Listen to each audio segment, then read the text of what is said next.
Well, good evening, everybody. Welcome to this joint event held by the German Language and Culture Group and the Literature and Humanities Group at Bath Royal Literary and Scientific Institute. I'd like to welcome you all. I see some names that aren't familiar to me. I think we have people from many parts of the UK and possibly even Germany. Could I ask you, if you haven't already done so, to mute yourself so that we don't hear dogs barking and police sirens during the talk. Before I introduce our speaker for this evening, I'd just like to give a few little adverts for things that are going to happen for the German Language and Culture Group for the next couple of months.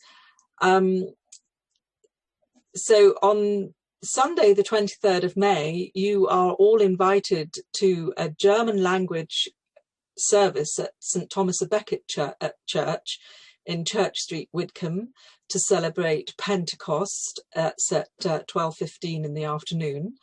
And that will be an in-person service. If you'd like more information, there's a lady called Maria Joyce who would be glad to give you that information, and perhaps Philippa will pass on her telephone number to you. On Thursday, the 27th of May, Bath German Society has its annual general meeting, which will be a Zoom version. Information will follow from Philippa.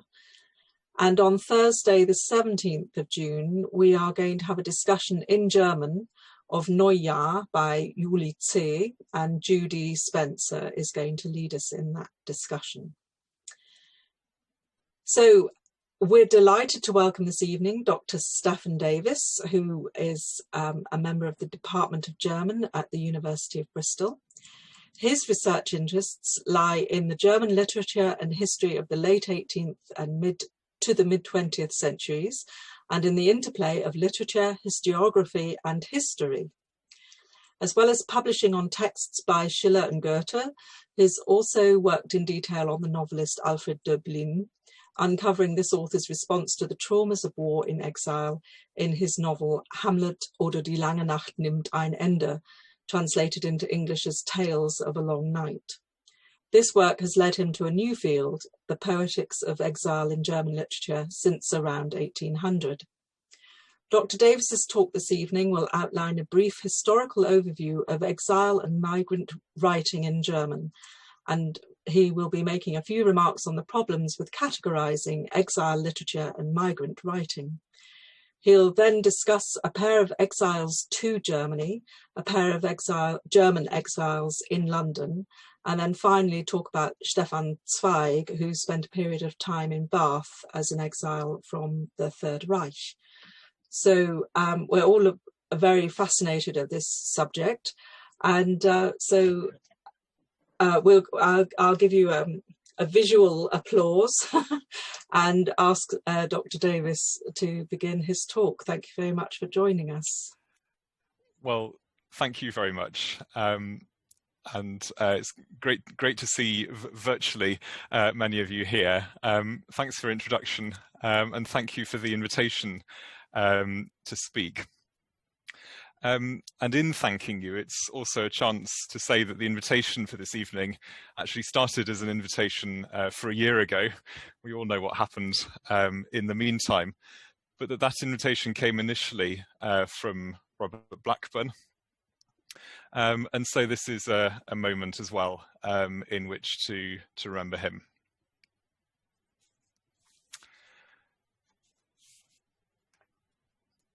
Okay, let's get started with a quotation. Civilization begets exile. In fact, being banished from one's home lies at the root of our earliest stories, whether human or divine. As the Abrahamic traditions tell us, if disobeying God was our original sin, then exile was our original punishment. This is how the poet and translator Andrei Nafis Saheli introduces an anthology of exile writing, The Heart of a Stranger, which crosses 6 continents and a time span from the ancient world to the present day, from Eden to Lampedusa. The book's blurb describes it as urgently contemporary, and indeed it is. The 20th century witnessed the forced displacement of people on a scale never seen before, and this seems unlikely to change in the 21st.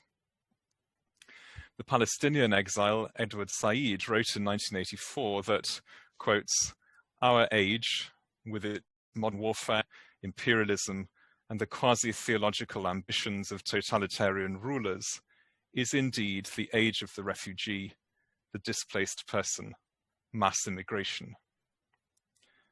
Civilization begets exile. Exile, forced migration, the transportation of slaves, all too often indicate what's wrong with civilization." At the same time, the other way round, exile begets civilization. Adam, banished from the Garden of Eden, cultivates the land.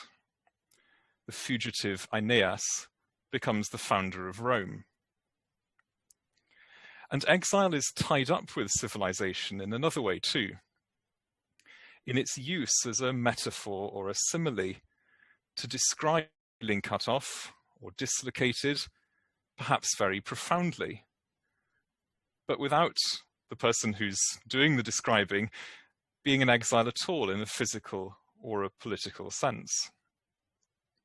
I might jokingly describe myself as an exile from Wales, and of course for my Wales, read Yorkshire, Cornwall, and so on for others.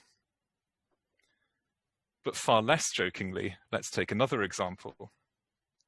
I suspect that many of us may well have read or have reread Albert Camus' novel La Peste, The Plague, in the last year or so, the story of the plague in the city of Oran, where the narrator describes the shutting of the city gates and the sudden, quotes, separation of people who had not prepared for it, unable to meet or communicate, as exile. And here is a passage from the novel in the new Penguin translation, which I've failed to accredit on the slide, but I'm sure you can find it. Here's Camus. "Thus, the first thing that the plague brought to our fellow citizens was exile. Yes, that hollow that we carried constantly inside us, that precise emotion, that unreasonable desire to go backwards, or on the contrary, to speed up the march of time, those burning arrows of memory, all this really did amount to a feeling of exile. If sometimes we gave in to our imaginations and indulged in waiting for the ring of the homecoming bell, or a familiar step on the stair, if at such moments we allowed ourselves to forget that the trains were at a standstill, and if we then made sure to stay indoors at the time when, in normal circumstances, a traveller returning by the evening express might reach our neighbourhood, these games, of course, could not go on for long. Then we knew that our separation was going to last, and that we ought to try to come to terms with time." So exile is a compelling metaphor, as well as remaining a terrifying real state. It's notoriously difficult to define categorically. And yet, for the most part, that distinction between physical and metaphorical exile, between the forced and the felt, is fairly clear. If we're looking for definitions, then another important dimension here is voice. Who speaks and who is spoken for? Contrast the words exile and refugee. What image does refugee put in your mind? The word itself is about the need for refuge, just as its German equivalents, der Flüchtling or die oder der Geflüchtete, emphasize the fact that this is a person who has fled. Etymologically, an exile, instead, is someone who is away from the soil or away from the land. I'm told on good authority, Latin ex and solum, away from the soil. So the exile does have a home, albeit that they've been driven out of it. Exile always implies that there is home somewhere else. If you think of the Old Testament's best known exile text, Psalm 137, then you'll remember how the Jewish exiles refused to sing the song of the Lord or to forget the Lord in Babylon. And you may remember the spine-chilling prayer for revenge on their captors at the end, the prayer for the Lord to put things right again. So exiles tend to have and to have status, however limited, however qualified, and of course, however unwanted that status is. A government in exile, a nation in exile, an exile author. Exiles speak in their own voice, though often with extreme difficulty. As the classicist Simon Goldhill has put it, pity the refugee, but listen to the exile's story. Or to quote Edward Said again, these, and he's just been talking about Palestinian poets, these and so many other exiled poets and writers lend dignity to a condition legislated to deny dignity, to deny an identity to people. And this is why anthologies like Nafis Sahelli's, to go back, are so important. And it's why they've been a long-standing feature of exile writing. They let the exile speak in her or his own voice. Well, there are some more conceptual thoughts to begin with. What my title has promised you is a focus on Germany and a tour of some German-speaking exiles, some of whom I think may be familiar to you, but not all. And the suggestion I've been trying to, sorry, I had quite a strange echo in my ear. It's stopped now. I'm sorry, it's just really off-putting. The suggestion I've been trying to make, that exile has been constantly present in history, applies to Germany too. And that point's important to make because the study of exile in German history and German literature has tended to focus on the exiles from Nazism, who scattered around the world, but many of whom spent time or settled in North America or in the British Isles. And that focus on the exiles of the 1930s and the 1940s is entirely proper, because at no other time did so many Germans flee from Germany, some 300,000 people, the vast majority of them the victims of Nazi anti-Semitism, and at no other time was the break with home that exile represented so categorical and total. All emigrants in this period were automatically stripped of German citizenship, for example, as of course were all Germans deemed Jewish under the race laws. A fact which left many exiles stateless and unable to get valid documents for travel. The bureaucracy of passports and visas is a constant theme in the literature of the period, as too is the loss of social status and of economic means. But let's also look further back and forward in German history.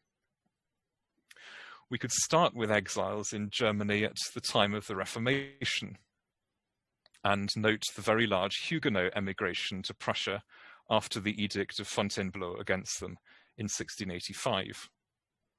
The Huguenot population comprised about a quarter of the population of Berlin around 1700, And one of the marks they left on the city is the so-called French cathedral, though it isn't actually a cathedral, on Gendarmenmarkt in the city centre. Those of you who came across this talk on the website will have wondered what this church was doing as an image for a talk on German exile, and now you know it is the Französischer Dom in Berlin.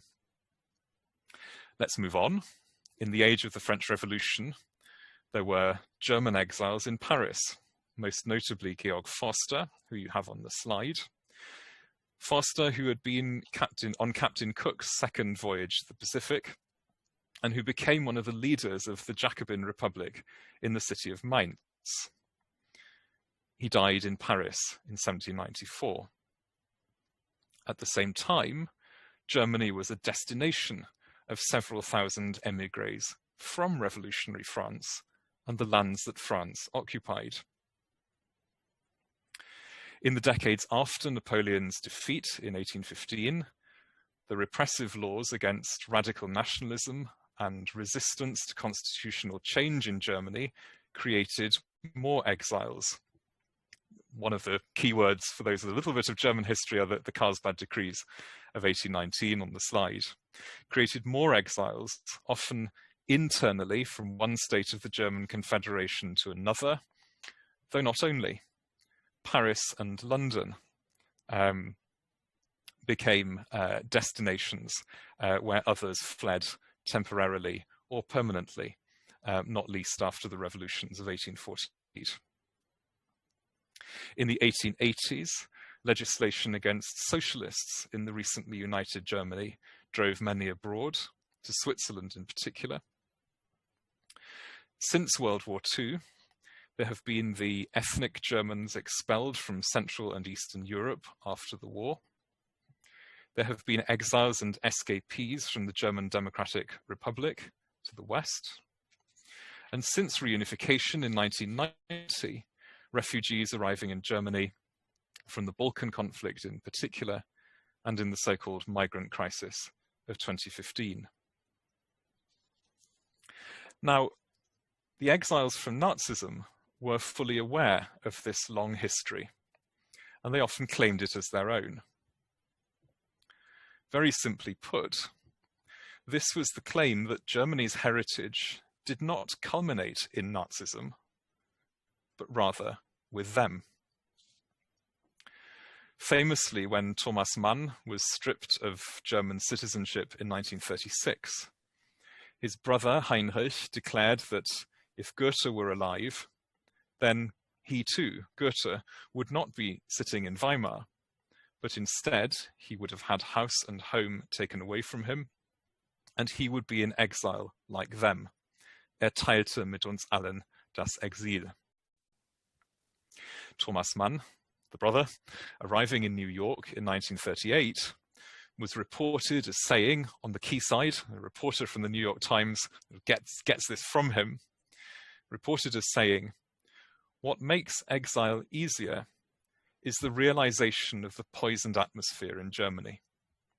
That makes it easier because it's actually no loss. Where I am, there is Germany. I carry my German culture in me." So the best of German culture was portable across space and across time. And here's the author, critic, and publisher Hermann Kesten, whose picture you can see, writing in Amsterdam in 1934. First, Kesten writes, all of Germany's best literature throughout the ages has relied on impulses and inspiration from outside. So the idea being put about in the Germany of the 1930s, the idea of a national, somehow hermetically sealed German literature is a nonsense. And here Kesten is turning a long-standing complaint. When German literature started to be studied in the 19th century, the age of nation building, a complaint about all the foreign influences on German literature. He's turning that complaint 180 degrees to be an advantage today. And then Kesten goes on to say that not only was German literature at its best when influenced from outside. But on top of this, Germany's best authors were never accepted in their times. In other words, they were exiles like us. Germany's poets were never at home in their own country. They were foreigners amidst their own people. The history of German literature is the history of a continuous intellectual emigration. Now, of course, Kessen's words are laying claim as much as stating fact. But I think they deserve to be tested with a look across that longer span of German history that I described earlier on. So I thought I'd try, as you were told in the introduction, to represent that range with 5 exile authors here. 2 exiles to Germany, 2 German-speaking exiles in London, and the last one in Bath. I'd like to start back in the French Revolution again with Adalbert von Chamisso. Chamisso was born in 1781, and he'd fled from France with his aristocratic family in 1790. They eventually settled in Berlin after travelling around for a while. And there, Adalbert became a page to the Queen and was commissioned into the army. When the family returned to France under amnesty in 1801, he stayed in Prussia. In the army, he ended up fighting, briefly, against France and its allies at the Siege of Hamelin in 1806. Where he was taken prisoner. And there are 2 big themes in his letters to his friends in this period.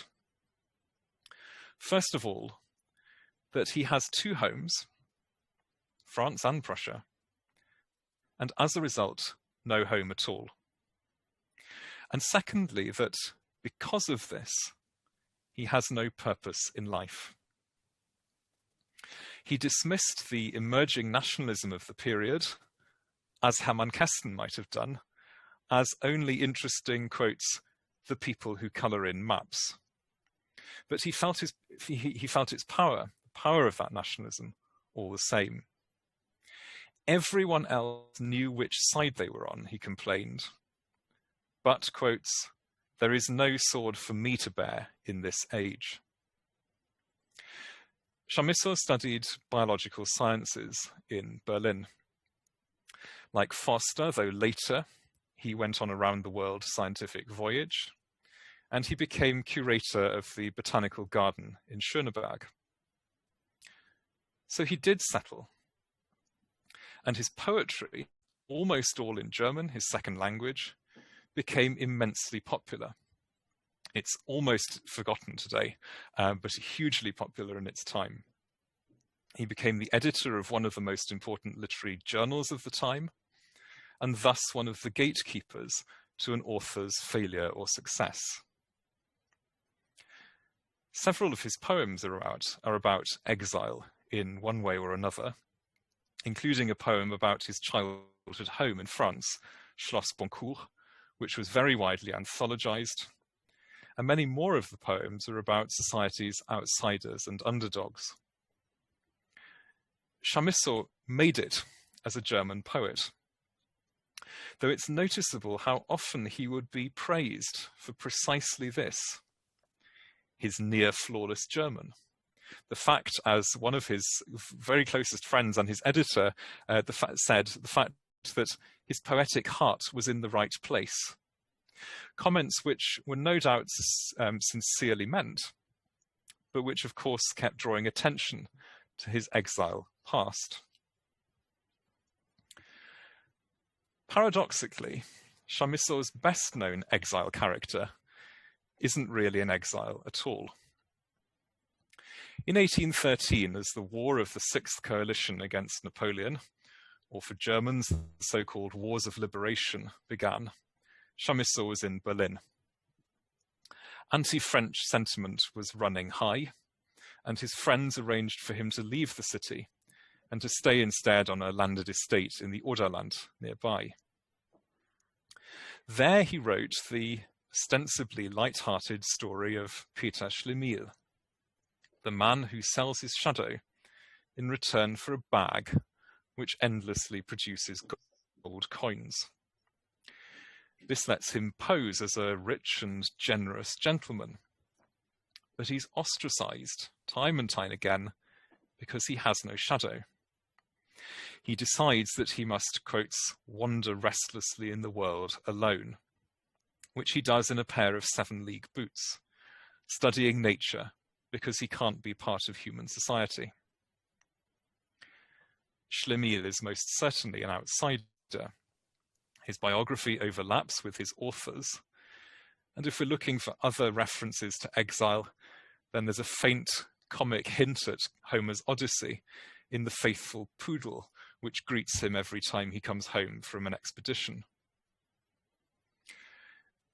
The character has a similarly on-off relationship with Jewish identity, hinted at by his name, Schlemihl, a Yiddish name for a clumsy, lucky blunderer, someone who's a figure both of fun and of suffering.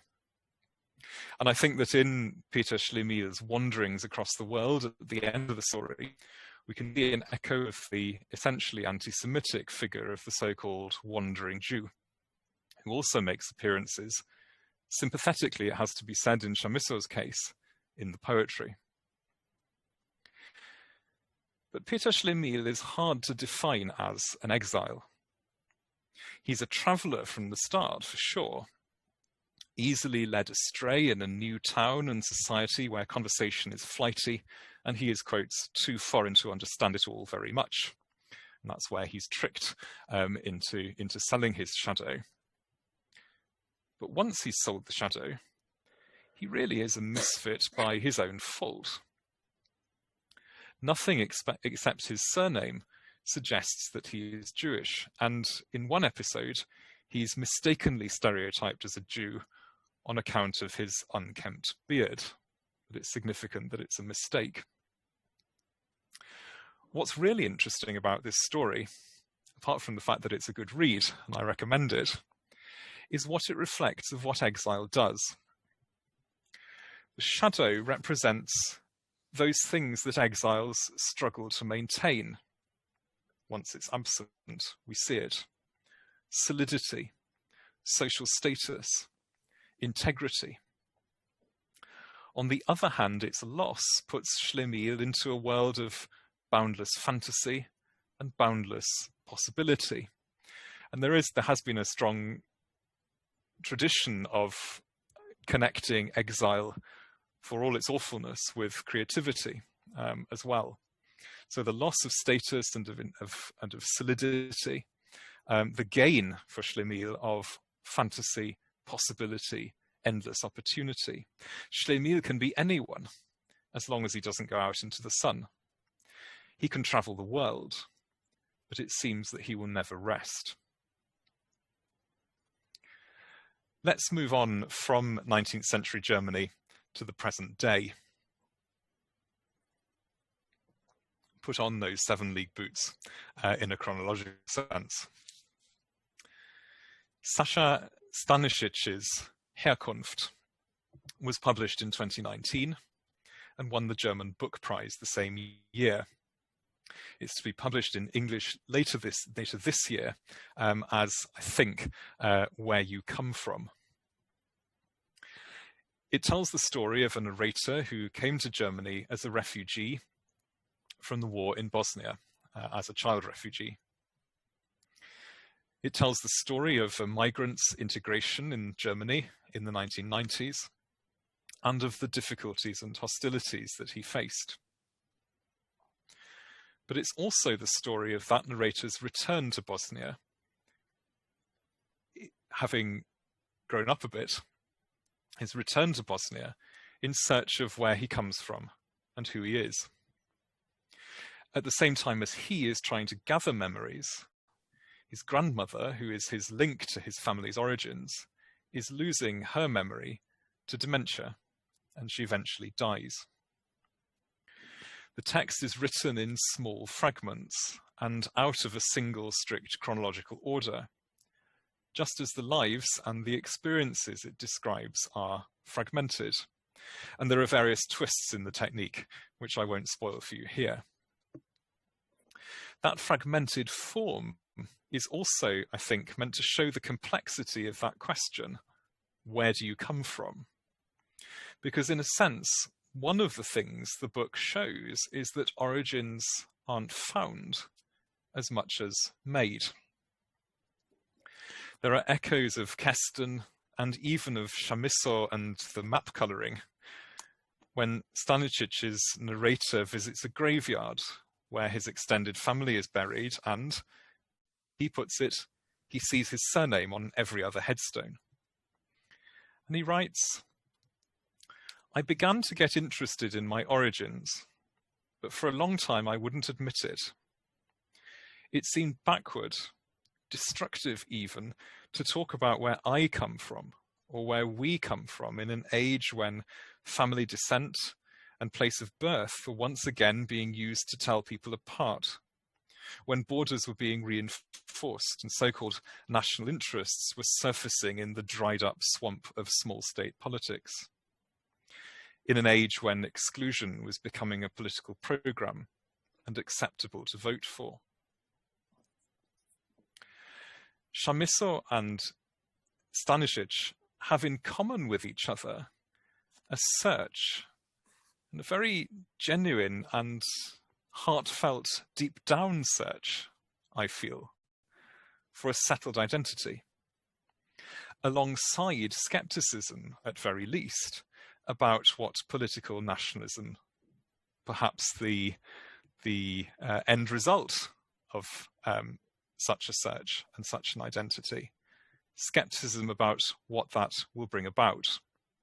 There's some very complex but also very honest fence-sitting going on in this book, which I recommend to you, and I know a number of you have been reading other books by Stanisic as well. With our two exiles in London, to move on, I'd like to pursue a slightly different thread away from this question of identity, though it's a thread we've also already heard with Chamisso. The exile's sense of powerlessness, and for literary exiles especially, the questions that Exile raises about the power or the impotence of art.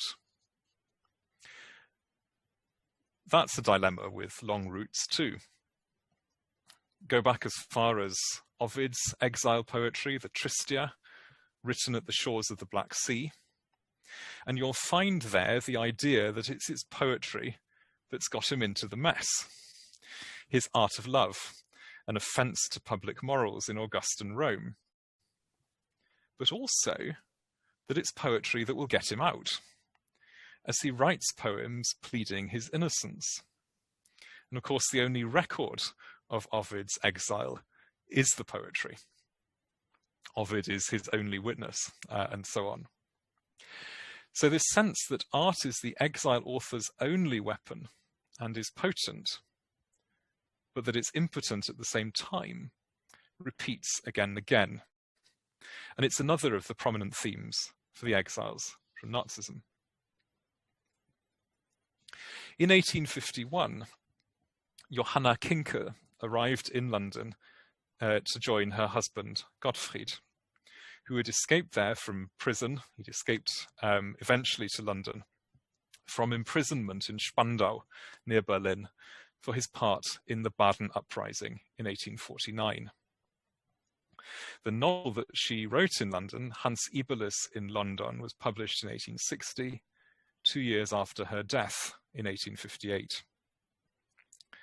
Hans Ibel's is a gifted musician and composer in a small German state capital, who is exiled with his family after his own fleeting involvement in the 1848-49 revolution. The novel documents the difficulties that Hans and Dorothea, his wife, face as they establish a home in exile, different manners and customs which frustrate their attempts to settle, the hostility, more perceived than real, of native Londoners. infighting and unpalatable social expectations among the exiles themselves. The sacrifices that Dorothea, a talented, intelligent woman, makes for her husband and children. The financial insecurity and thwarted ambition which clouds Hans's judgment, and by the end of the novel risks their marriage. Now, much in the novel invites a biographical reading, but what I want to point out here is how it shows the struggle of an artist to find relevance in exile, and with that relevance, a living. Hans is unable to find work as a conductor, or even to profit from the sale of his compositions, which are circulating in print without his name. And so he gives music lessons to pupils who are neither talented nor interested in it.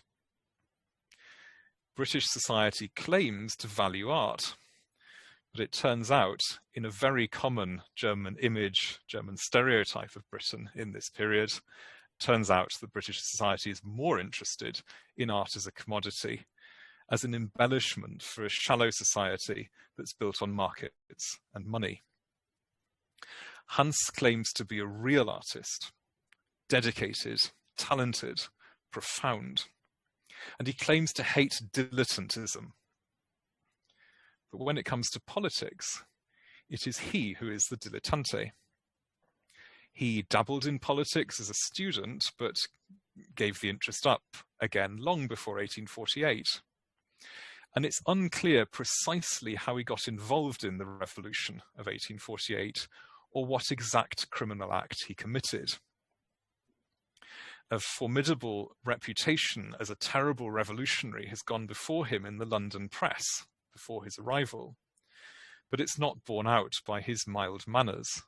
He's small, thin and weak, and he comes to London as a failure, like all the refugees of 1848. Johanna Kinkel would not have known how and Engels, also in exile in England, demolished her husband's reputation in their text, The Great Men of Exile, because the text was only published in the 20th century. They, Marx and Engels, called Gottfried Kinkel an accidental revolutionary with a petty bourgeois mentality, whose deserved obscurity as a poet was transformed by the good fortune of his arrest, trial, and escape from prison. Their judgment was cruel, but it applies in more measured tones to Ebelis too. Hans Ebelis believes sincerely that a better future awaits Germany, but he can do nothing to bring it about. And in this, Hans's predicament is a comment on Germany too, the country seen in the novel, and much more widely in this period, as the land where profound ideals and rich culture had also engendered a dreaminess and inwardness which politically held it back. The novel's image of England is unflattering, but it's meant as a foil. England is the land of materialism, arrogance, and superficial manners, which Germany isn't. But it's also the land of political progress and of freedom up to a point, which Germany isn't either. Let's jump again, though we're staying in London. Weser Canetti's novel, Die Schildkröten, The Tortoises, set in Vienna at the Anschluss in 1938, was written soon after Canetti and her husband, Elias, had fled to London the same year, though the novel was only published in 1999. And in fact, there's a pattern here of the wives of well-known husbands who remained obscure, or were, some might say, were kept obscure, and whose writings were only published after they died. It's an accidental pattern. It's not meant to be structuring the talk around it, but it's a notable pattern all the same. So Canetti's drafts lay unpublished for 60 years, of course, while Elias Canetti was quite well known. Die Schildkröten, anyway, is the story of two brothers, Andreas and Werner Kain. Andreas' wife, Eva, and further friends and associates who, as Austrian Jews, are under immediate threat from the new regime in Vienna in 1938. There's a possible and obvious biographical parallel here too, for Eva and the bookish Andreas Kain read Weser and Elias Canetti, but equally that reading is a limited one. Collections are an important theme in this novel. The anthologist, it may have struck you, compiles a collection. Peter Schlemihl's travels are an act of gathering knowledge, which he says he will deposit at the University of Berlin. We can imagine the Schlemihl collection in Berlin. But the collections in Canetti's novel are destroyed. Andreas is driven out of his library, as he and Eva are driven from their flat. Werner, the brother, a geologist, is dismissed from his academic post, and he sees his collection of rocks destroyed. And Felberbaum, who is forced to move in with Werner, is a man who once owned a cinema, and with it a collection of photographs of film stars. Now, in this context, and remember the theme was, what's the power of art? What's the power of literature? In this context, the Jewish characters try to defy their increasing persecution by telling stories, often of narrow and fantastical escapes. Early on in the novel, they hold a dinner party for the SA man Pilz, who's moving into the Kain's expropriated flat. And modelled on Plato's Symposium, itself a collection of philosophers and their speeches, the purpose of that dinner and that scene, however implausible it may be, is to assert a kind of intellectual superiority over Pilz, and for one evening to restore the world to order, before the following morning the reality returns that Pilz and his kind now have the upper hand. And the Symposium chapter is mirrored in the novel's second half by the characters' meal together, now squeezed into Werner's tiny flat, on the afternoon before Yom Kippur, the festival at which the Book of Life is opened and fates are sealed. But the stories of defiance and miraculous escape don't suspend the disordering of the world, and they don't translate into reality, where the characters' fates are various. Eva and Andreas escaped England, where their long-awaited when their long-awaited visa arrives. Werner dies working in a quarry in the concentration camp at Buchenwald. Perhaps the most powerful or the most predictive story in Die Schildkröten turns out to be one that isn't retold by the characters in the text, because the survivor one Kain, and his subsequent exile is by luck and at his brother's expense. It was meant to be Andreas, the author, who was arrested. Werner's imprisonment and death are the result of mistaken identity. Kinker and Canetti in London guide their readers into the potential and the hope for self-assertion in exile. But they also give a frank account and an acute sense of how futile that same self-assertion could be.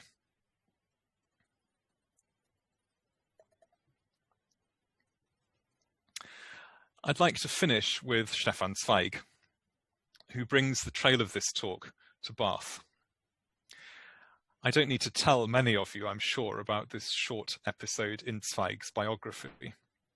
You may well have seen the house he bought, Rosemount, and I gather he was in focus at your recent symposium on Vienna.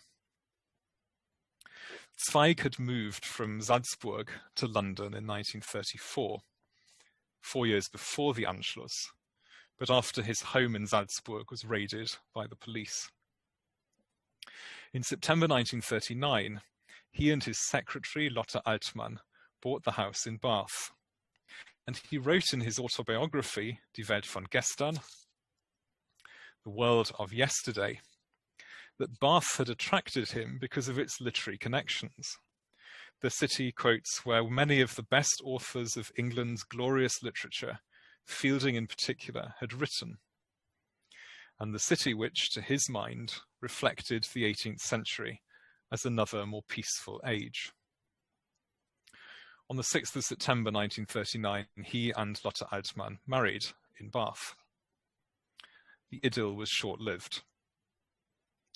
You will have noticed from the dates that they moved and married just as the war against Germany broke out, and as the Wehrmacht occupied France and the Low Countries. I misread my own sentence. They moved and married just as the war against Germany broke out, and as the Wehrmacht occupied France and the Low Countries the following year, 1940, Zweig became increasingly fearful that Great Britain would be next. They sailed from Liverpool to New York at the end of June 1940, and they moved from there to Brazil, where they died in February 1942. Briefly, Zweig pulls together some of the threads of this talk. The very short passage about Bath in the autobiography's final chapter is also a passage about identity.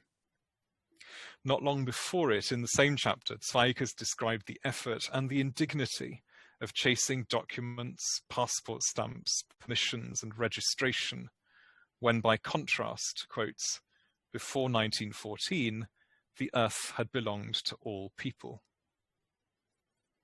He receives the news of Germany's attack on Poland on the 1st of September 1939 in the registry office in Bath, and his status changes on the spot. The registrar points out that when war comes, as inevitably it will, Zweig and Altmann will not be just aliens, but enemy aliens, and he, the registrar, will have to check whether he may still legally marry them. When war is declared, Zweig feels himself, quotes, violently banished to a place where my beating heart was not to be found. Absurdly, he points out, he had been exiled from a Germany which considered him un-German on account of his race and his writings, only now to be labelled a German in Britain, when in fact as an Austrian he was not German at all. Zweig reflects in the same chapter again on the tragedy of the Jewish people in the 20th century, that by comparison, he argues, with Jews persecuted in previous ages, the secular Jews of 20th century Europe, like him, did not have the sense of a religious faith or of a united community for which they were suffering, and so could find no meaning in it all. And finally, although he had moved to the city of Henry Fielding and others, and moved there in order to write, he writes that in Bath he had, quotes, never in my life felt more cruelly how impotent a man is in the face of world events. It's a theme of his writing, as it is of others. His short biography of Erasmus of Rotterdam, for example, written in 1935, published in 1935, shows Erasmus as the considered, mild, thoughtful intellectual who is absolutely powerless as the fury and the polemic of the Reformation demands that people take sides. We started with civilization begetting exile, but for Zweig, the relationship was a different one again. The world of yesterday, which he describes in his autobiography, was an epitome of European civilization, concentrated in the culture and the certainties of Vienna in his youth. Civilization breaks down, in Zweig's case, in exile, dictatorship, and war. And I'm sorry to end on such a low note, but the very last paragraph of Die Welt von Gestern catches my eye. Think back to Peter Schlemihl. Zweig ends his autobiography with his shadow. On the 3rd of September, the day that Britain declares war on Germany, 3rd of September, he's taken a walk up one of Bath's hills haven't been able to work out which one you have a better chance than I do. He's taken a walk up one of the hills to look down at the city and to take, as he puts it, one last look at peace before it goes. And he sees his shadow in front of him. Quotes, "Just as I saw the shadow of the last war behind this one." That shadow, the mixed shadow of the 2 world wars, would never leave him again, he writes. But in the end, every shadow, he concludes, is a child of the light. And it is only those who have experienced the light and the dark, war and peace, rise and fall. It is only they who have truly lived. Thank you. Oh, thank you very much, Stefan. That was very interesting. I forgot to mention to people that if they had any questions while you were speaking, to put them into the chat. So if, Ian's applauding you, by the way. Thank you. If anybody has any questions that they'd like to put in the chat now, there are a couple already, then please at least just indicate that you'd like to ask a question, but perhaps if you could write them, then if there are similar ones, I can kind of group them together if I can read fast enough. So I will start off and ask Deepali's question. Her first question was, why would Goethe have been stripped of his citizenship? That was something you referred to quite early on. Well, I think the answer is, is that he wouldn't. What Heinrich Mann is doing in quite a short text, it's one of a number of texts that authors wrote in response to and in protest at Thomas Mann and his family being, in fact, on the first of the lists that was produced of authors, cultural figures who were to be have their citizenship taken away from them. And it unleashes protests, not least Mann himself protests, Thomas Mann does. And in this short text, Heinrich Mann spends quite a long time on comparisons between his brother and Goethe. And the reason he's doing it is to claim if Nazism kids itself and wants to kid Germany, that it possesses and perpetuates the best of German culture, which of course was one of the things that the regime did claim for itself. It mattered as a matter of, in a sense, propaganda internally and beyond, to make claims, find the bits of Goethe's work that could, be made to sound, in inverted commas, Nazi, and so on. It's laying claim to all that and saying, Goethe's on our side. Yeah? And so it's rhetoric to say, what he's trying to say is, read Goethe as opposition literature, and you will see that would be just as unacceptable and as unpalatable.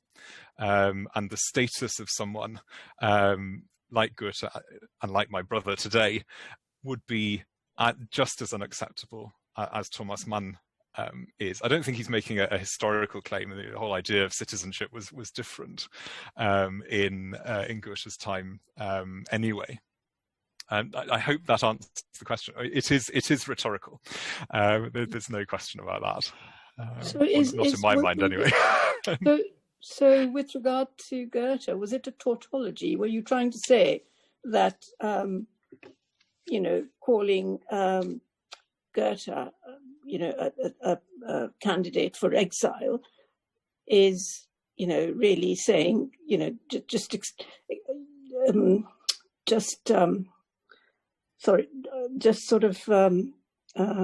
am I going to say?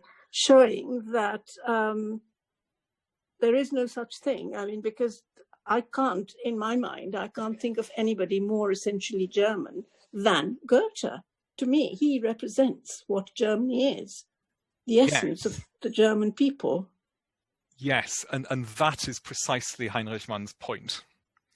In other words, what Mann is saying from, I think, Paris at the time is, look, the real Germany is now here. Yeah, the aberration is Nazism. We are the real Germany. I think when there's been a lot of poring over Thomas Mann's claim, where I am, there is Germany, and of course it's very easy to turn this into some sort of egotistical claim. I don't think that's what Mann is getting at. It's that sense that, as he says somewhere else, culture under the Nazis is impossible. Yeah, and that's, so Heinrich Mann is trying to you rightly say, yeah, there is no one more German than Goethe. Yeah, and the point he's making is, and we claim him. Yeah, I hope that clarifies a bit. Well, yeah, I mean, I understand the cultural what shall I say, confusion that would have existed in Nazi times, because the Nazi identity was based on who the Germans were, racially, and they adopted the symbol of, the what's it called? Their symbol, the Indian swastika. Yeah, the swastika actually represents swa is self, astika is existence. So existence of self. So it goes back to the origins of, beginning of time, beginning of existence, basically. So that was a very philosophical thing, which Goethe had introduced through his researches into the Vedas. But what happened with, this is my interpretation of history, is what happened with Germany after the First World War was this wild search for identity, given the fact that their economy was being dominated by exiles, by Jewish exiles, who weren't actually part of that existential, originally existential Germans. So in that, there was this conflict, which was sort of, which we heard about during the seminar on Vienna, there was this conflict of identity that the Germans had undergone. So that didn't actually represent, I don't think Nazism really represented the true spirit of Germany. So, yeah, so there was a lot of confusion, cultural confusion.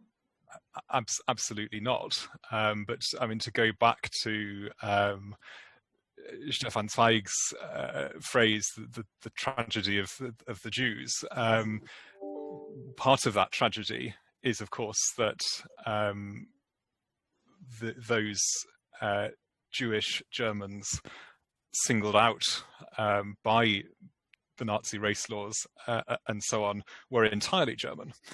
Many of them. There's a long-running debate among German Jews over assimilation or not, but a very large proportion of them saw themselves and were seen by their fellow Germans as no question about it, German citizens.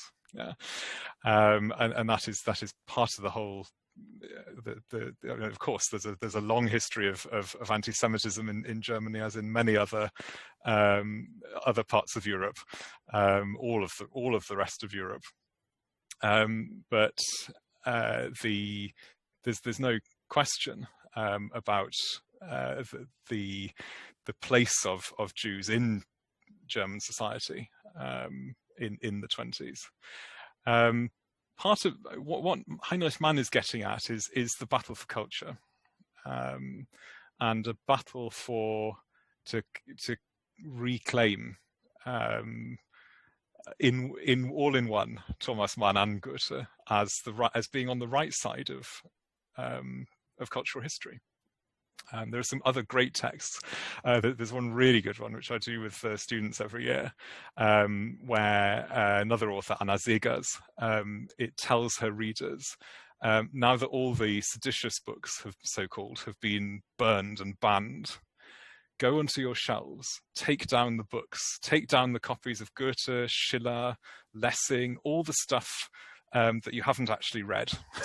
Yeah, how many of us have dusty copies of Shakespeare on the shelf, and so on? Take them down, read them properly, as opposed to reading the sort of the quotable bits. Read them properly, and you'll realise what fireworks there are in there, and you'll realise that they too should be banned. Subtext: the Nazis are too stupid to realise. Yeah. So this move again of turning the canonical, the kind of there is nothing more German, against the regime. That's what's happening there. There were more questions, I think. Yes, thank you. Daniel, would you like to put your question yourself, or do you want me to read it out? I can have a go. If you can hear me. Yeah, I thank you for a great talk. I was wondering, as you were talking, whether there's any equivalent in German literature of the literature of internal exile. I know Germany is a relatively young country, but I was thinking of Carlo Levi, Christ Stopped at Eboli, or Solzhenitsyn. There is. And again, for some of the period that I was talking about, when I talk about exile in the 19th century, this is partly within what we today consider Germany. And so some of these problems around, for example, changing language don't apply, that other exiles are often confronted with. If we think of, and again, if you think about expellees and escapees from East Germany, from the GDR to the West, thinking of Solzhenitsyn's era, then again, you can ask, well, is this, how do we weigh that as kind of internal or external, and so on? In the Nazi period, there are authors who stay in Germany, and who, to varying degrees, write literature that is critical of Nazism, or at very least does not go along with how the Nazis think literature should be written, what they think should be written about, and all that. And it in fact blows up as quite a controversy just after the war, when one of them makes a claim to call this literature what he calls the literature of inner emigration. So what we might translate as internal exile. And makes the claim, Frank Thies does, that they'd had it harder, that they had not only not gone along with the regime, but had endured the danger of war, all the deprivation, and so on. It was very controversial. The exiles, Thomas Mann foremost among them, reacted very badly against it, partly because of how Thies had phrased it all, but also said, look, the very concept of this has a kind of denial in it. You just don't realize what's in what you were writing. Again, on this premise that culture was impossible under the Nazis, and so on. So in the intervening years, the so-called literature of internal emigration has had quite a bad press as being a kind of, well, they wasn't Nazi, but kind of went along with it, that sort of tone.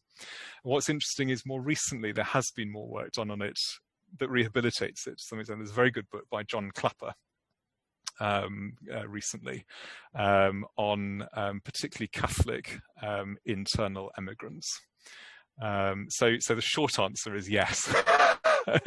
Yes, there is, but it's been there not always. I think labeling the exiles of other periods in Germany as innere Immigranten would be suggesting collusion and a kind of denial about what they were involved in. Whereas for other cultures, Solzhenitsyn, we don't think of in those terms, but that's because of the specifics of what went on in the 30s and 40s, and because perhaps there was a feeling, at least, you could not have published in Germany in the 30s and 40s if you had not been going along with it to some extent, and so on was one of the charges. To give the long answer to a short question. Very interesting point. Thank you. Thank you. Crystal, I think your question might be part of the answer that we've just heard, but do you want to ask it anyway?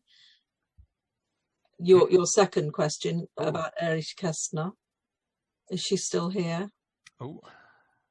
Yeah, I just wondered about Erich Kästner. I mean, he went into children books, and I mean, he did wrote the Münchhausen for the Nazis, didn't he?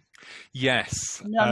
But I mean, he sort of stayed there. His books were burned, and he sort of tried to survive. Yes, and I have to confess that Kästner I don't have at my fingertips, as it were. There are all kind of. I suppose one thing that strikes me about the whole discussion, almost in the way that we try very hard often to categorize exile or to define it, to build perfect definition that you could measure anyone against. And whenever people have tried to do that, they have failed. And I think in a way there's a similar search for the categorical when we think about those who stayed in Germany under Nazism, which again is very, very hard to sustain. It's important to do, but very hard to sustain, except at the level of individual biography. And you're right that Kästner is one of these very complex cases, for sure. I mean, the Jews didn't have another chance, really. I mean, Mann, Zweig, and so forth, they had to go. Otherwise, they would have been in the concentration camps because they were Jews. I mean, Kästner wasn't a Jew, so he may have had a slightly different option. I mean, it wasn't nice, but...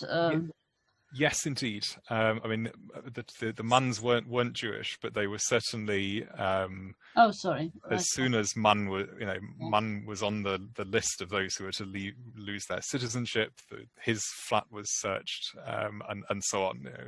You're right. There was no choice for them. And you're right that. We're expecting a moral stance from others, sure. I mean, yes, and Kästner's. I can't say much more about him, but I know there's that complexity. Thank you, Crystal. While you're visible, do you want to ask your second question? I just wondered. You said a bit about Zweig and him living in France. Is there any more literature or anything one can find out a bit more about that? Well, I haven't been to the house. Address? I haven't been to the house, but Mr. Google has helped me. The house is called Rosemount. And I can only find that the house is called that because there's a Rosemount Lane. But... It's on the corner of. It's at one end of Rosemount Lane. Oh, okay. And the internet leads me to believe there's a plaque on the gate. Okay. Commemorating that he lived there briefly. Okay. If you look at the Historic England, I think, website where they list all the listings of buildings, you'll find it there. Okay, thanks. Yeah. Thank you. Now, Ian, you have a mighty question. I think I'm going to allow you to ask it yourself. Ooh. If you'd like to turn your camera on, there you go.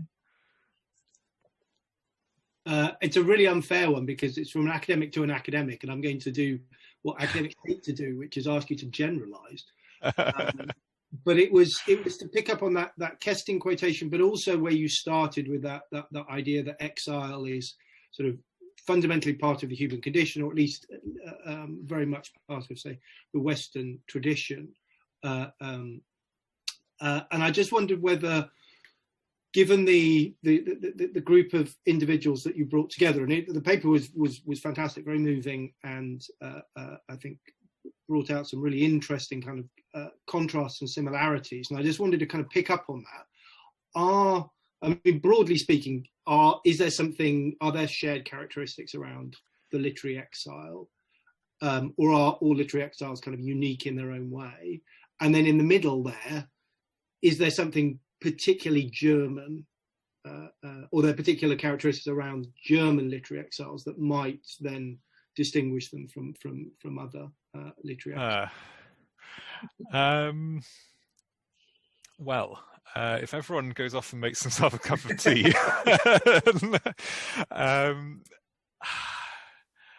it has often, I think, what is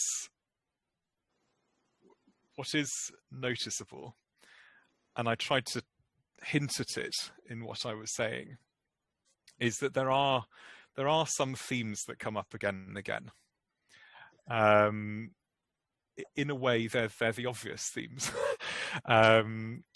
Loss, memory, and if you think of the presence of work on memory in the humanities at present, exile, there's a vast amount about memory in all ages, in all periods, in exile literature. I saw there was a question about language. And there's a sensitivity very often, again, unsurprisingly, to language. Often comment on language. One thing that's been pointed out is how exiles write about time. And I think there's a book waiting for someone to write. I'm not sure if it's me, but on this question of perceptions of time and so on in exile literature. Which is important. Another thematic strand, which I hinted at, is collecting things that have been lost, and things that are gathered, and in a more extended sense, the question of how do exiles stick together? Do they? Anthologizing, and so on. So I think that's another big bracket. I don't know if anyone had the chance to see. Lockdown blighted my plans to go and see it, but Edmund de Waal's The Library of Exile exhibition or installation, the British Library, where he pulled together exile books and kind of made a library out of them. I've only been able to kind of experience it online, and I'm told it was very good. So that there are common themes. I think where the mistake comes is to think that these are themes that are exclusive to exile or that are unique to exile. I think that's where the attempt to kind of define, what is exile literature has often fallen down. People have said, well, if we want to get beyond exile literature as defined by the author being a political exile, which is limiting, and even that is problematic. If you want to get beyond that, then finding a sort of watertight definition that includes all the exiles and excludes the others, it doesn't work. I'm tempted to say about German exiles specifically, that the themes that are specifically German in their cases are often the specific concerns of German literature more broadly. Often approached in a different way or emphasized differently. I think it's no surprise, for example, that this concern that exiles through the ages have about this kind of what is Germany, What is the nature of German nationhood? Because after all, that's one of the questions the Germans keep asking of themselves.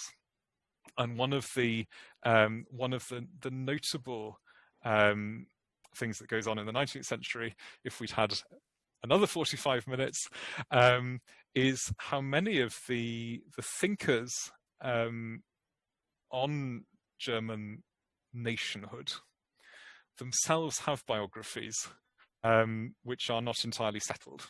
And my top example for you would be the Brothers Grimm, who experienced precisely the internal displacement that I was describing a minute ago. They never have to go out of what we today consider Germany, but they leave their home city of Kassel under something of a cloud for Göttingen. And as some of you will know, they are two of the professors who were dismissed from the University of Göttingen in 1837 for protesting about the King of Hanover wants to go back on his promise or his granting of a constitution to the kingdom. And 7 of of Göttingen's professors, as servants of the state, refused to go along with this and sign a kind of public protestation against it, and they're dismissed. And 3 of them, including Jakob Grimm, because they are, quote, foreigners, they're not from Hanover, are deported. And Grimm writes in the preface to the German dictionary, they're the authors of the kind of the German OED, as well as the fairy tales. He writes in the preface to that, "This would not have been written if I had not been in exile. If I'd just been left alone in Göttingen to get on with my life as an academic and do other things, it would not have happened." And so on that practical level, but also on a conceptual level, that sort of very German concern with what is Germany and why are we not a united state and so on is also the concern of the exiles. So it's a very interesting question, but not one with an easy answer. We have one unanswered question, which is, we've referred to it, but we've glanced over it really. So, Deepali, do you want to ask your question about language, or do you feel that's been treated so far? Thanks, Lisa. Well, Professor Davies did touch on, how this whole business has affected the German language. But well, my question would be, do you think all the recent stuff that you've been talking about, I call it recent because it's from the 18th, 19th century onwards.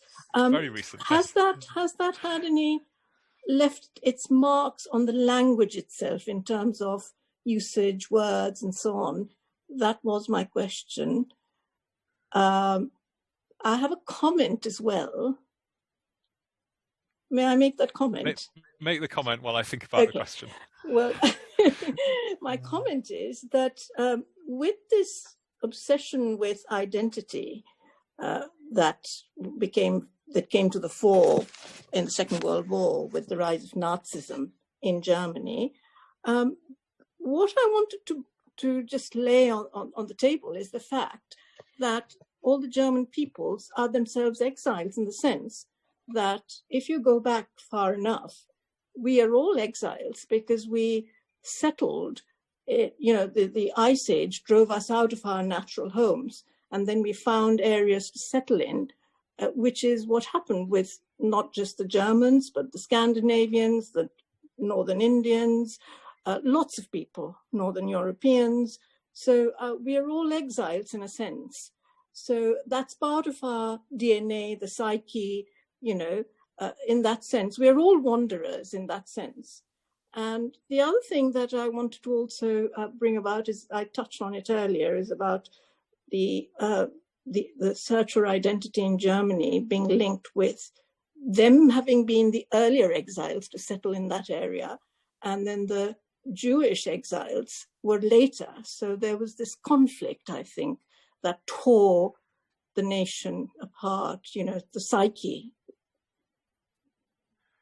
And I want to see reflections of that in the language itself in terms of usage, phrases, words. Has there been any effect on the language? Well, to go backwards, yes, to the history that we're all, go back far enough and we're all migrants. Yeah, and I think that is accurate. And one thing that is very interesting when you read, if you'll let me go back to the modern stuff, but you read someone like, say, Keston. Keston is treading this balance between German literature as German literature. Yeah, we want to talk about our literature, and putting German literature into a universal context. Yeah, saying German is one of many cultures, all of which share this history of migration and sharing off it and borrowing off each other, plagiarizing off each other. He almost says at one point, he says all the best German authors were master translators. He writes, yes, at one point. They were. Yeah? So and that is a balance that has been a tightrope that has been walked, and a tension that has been held, certainly throughout the 19th century, when the Germans are sort of discovering the idea of German nationhood seriously. Not that it wasn't around earlier. That tension remains. Yeah, that where do we find German nationality and between the idea of the indigenous and the idea of the cosmopolitan or the universal. So that tension is certainly there. I think one does have to be careful in thinking about the idea that there is kind of the German nation in any meaningful sense, going back centuries, and certainly the idea of sort of the German nation in opposition, say, to the Jewish nation, and so on. I mean, that needs more detail and care than we've got, than there's space for here. But I think this idea that there's some sort of programmed conflict between races in Germany is something that needs extreme care, to the point of rethinking, if I can put it like that. To get to language, I'm aware, I must say, of Exile as such being a significant influence on today's German. I'm not sufficiently qualified as a linguist, as someone who works on the history of the language, to be able to say that categorically. What is certainly true, though, is that a number of the exiles are, again, through the ages, are very conscious, and it's natural, of not just art as their tool, which I spoke about, but language as their tool. And there is certainly the mark of what does being in exile do to your language is there in the text that they write. Whether it's because they write reflectively, actively about it, as some do. One of the exiles in California, Leon Feuchtwanger, who you may have heard of, writes very memorably about this, the way it sounds, having your work read to you in English translation when you're German. And he talks about that, for example. Or whether it's more subtly just there in there, right, in the novels and so on. There's certainly a sort of sensitivity to language and awareness of language. I couldn't answer, has this affected? What certainly has, of course, influenced your kind of deeper point about how we've all been moving around and borrowing from each other for centuries and more, has of course influenced language. And one of the things that emerges in the 19th century, again, is this awareness on the one hand, we want to go and discover the roots of the German language. But what we actually discover is that those roots are shared with so many others. That is certainly going on.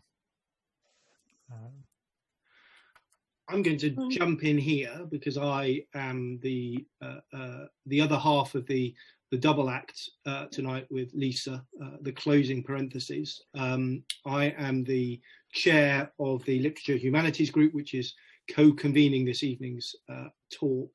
And I feel that we have grilled Stefan a fair bit in the Q&A here. So I want to take a moment just to thank him, but just before I do so and ask us to applaud either virtually or by switching on our microphones, I want to just say two things that may be of interest to the audience on here.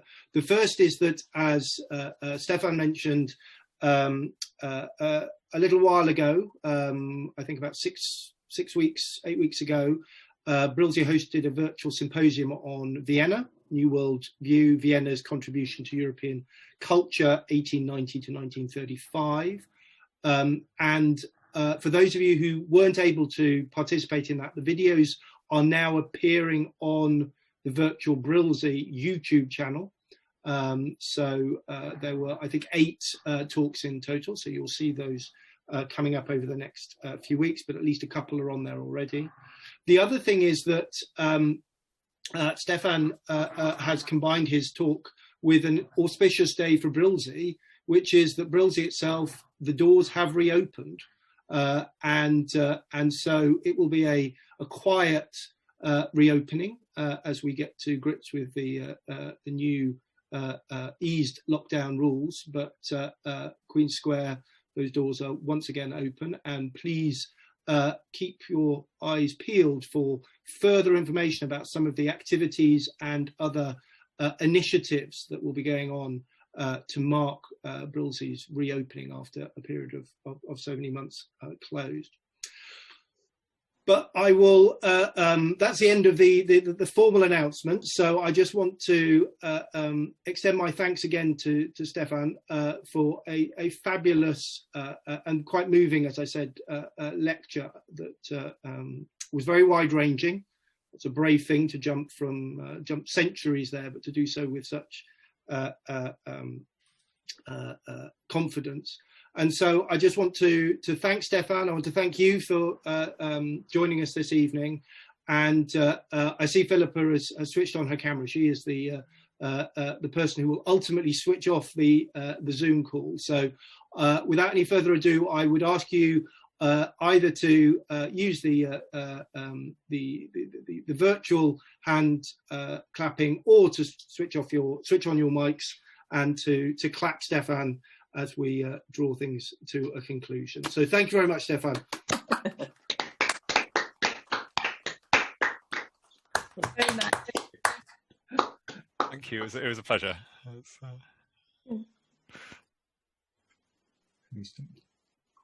Stefan, I also think we should get you to speak to our literary students at Bath Spa at some point.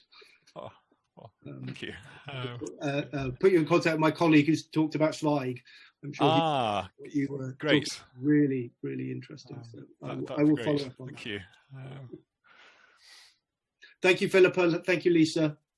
You're very welcome. Thank you, everybody that's still here.